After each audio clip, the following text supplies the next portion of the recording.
ಇವನ ಭಾಗಗಳು ಕುರಿತು ತಿಳಿಯೋಣ ಮತ್ತು ಬೇರೆಯವರಿಗೂ ತಿಳಿಸೋಣ. ನಮಸ್ಕಾರ, ನನ್ನ ಹೆಸರು ಮಲ್ಲಿಗೆ. ನಾನು ಕೇವಲ ವಾಸನೆ ಕೊಡಲು ಮಾತ್ರ ಅಲ್ಲ, ನನ್ನೊಳಗೆ ಹಲವು ರಹಸ್ಯದ ಭಾಗಗಳು ಅಡಗಿವೆ. ಅದನ್ನು ಹೇಳಲು ನನ್ನ ಫ್ಯಾಮಿಲಿಯವರು ಬರ್ತಾರೆ.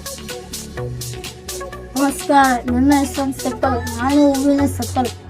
ನಾನು ಹೂವನ್ನು ರಕ್ಷಿಸುವ ನನ್ನ ಕೆಲಸ. ಅಯ್ಯೋ, ಸಫಲ್ಸಿರಲಿಲ್ಲ ಅಂದ್ರೆ ನಾವು ಮಳೆಗಾಳಿಗೆ ಹಾಳಾಗಿ ಹೋಗ್ತಿದ್ವಿ. ನಮಸ್ಕಾರ, ನಾನು ಕುಶದಳ. ನನ್ನ ಕೆಲಸ ಏನೆಂದರೆ ಜೇನಿನೊಳಗಳನ್ನು ಹಾಕಿಸುವುದು ನನ್ನ ಕೆಲಸ. ನನ್ನ ಹೆಸರು ಸ್ಟೆಮನ್. ನನ್ನಲ್ಲಿ 2 ಮುಖ್ಯ ಭಾಗಗಳಿವೆ.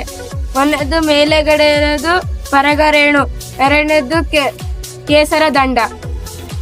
ನಮಸ್ಕಾರ, ನನ್ನ ಹೆಸರು ಕಾರ್ಬನ್. ಮಕ್ಕಳೇ, ನಾನು ಶಲಕೆ ಸ್ತ್ರೀ ಪ್ರಜನನ ಭಾಗ. ನನ್ನೆದುರ ಮುಖ್ಯ ಭಾಗಗಳು ಶಲಕಾಗ್ರ, ಶಲಕನಳಿಕೆ, ಅಂಡಾಶಯ. ನಮಸ್ಕಾರ, ನನ್ನ ಹೆಸರು ಜೇನುಹುಳ. ಬೇಗ ಸೈದ್ಯ ಹೋಗ್ರಿ, ನನ್ನ ಕೆಲಸ ಇದೆ. ಕೆಸರದ ಪರಗ್ರೇಣು ತೆಗೆದುಕೊಂಡು ಅಕ್ಕನ ಕಡೆ ಆರ್ತೀನಿ.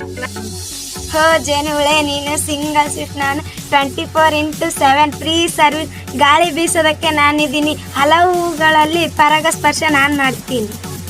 ನಮಸ್ಕಾರ, ಪರಾಗರೇಣುಗಳು ನನ್ನೊಳಗೆ ಸೇರಿದ ಮೇಲೆ ಅಂಡಾಶಯ ಬೀಜ ಉಂಟಾಗುತ್ತದೆ. ನಂತರ ಅವೇ ಸಸ್ಯವಾಗುತ್ತದೆ. ಒಂದೇ ಹೂವಿನಲ್ಲಿ ಎಷ್ಟು ಭಾಗಗಳು ಕೆಲಸ ಮಾಡುತ್ತವೆ? ಇಂದು ನಾವು ಕಾಮಿಡಿಯಾಗಿ ನೋಡಿದರು. ಪುಷ್ಪಪತ್ರ, ಪುಷ್ಪದಳ, ಕೇಸರ, ಶಲಕೆ ಇವೆಲ್ಲವೂ ಸೇರಿ ಹೂವಿನ ಸಂತಾನೋತ್ಪತ್ತಿ ನಡೆಯುತ್ತದೆ. ಪ್ರಕೃತಿ ಎಷ್ಟು ಸುಂದರವಾಗಿ ಯೋಚನೆ ಮಾಡಿದಲ್ಲ. ಕೆಲಸ ಅರಿತರೆ ಸಸ್ಯಗಳ ಜೀವನ ಎಷ್ಟು ಅದ್ಭುತ ಎಂದು ಗೊತ್ತಾಗುತ್ತದೆ.